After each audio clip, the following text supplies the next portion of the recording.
Good day. Let's talk about music. God blessed me with a music talent. Everybody that plays music will know for which each key in music there are three accompanying chords. If you play in C, for example, the accompanying chords are C, F, and G. If you use any other chords other than F and G, your music will be off tune.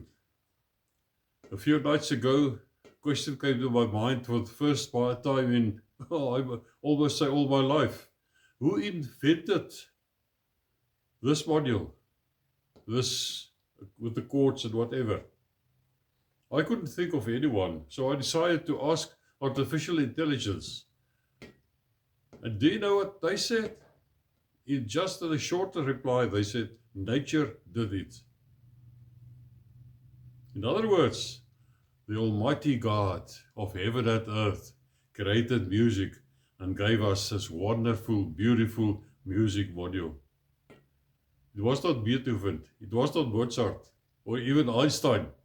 It was God, our Heavenly Father, and no man could ever add or take anything away from that.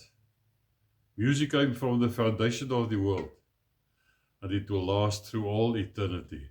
How big is our God? How great is our God? Amen.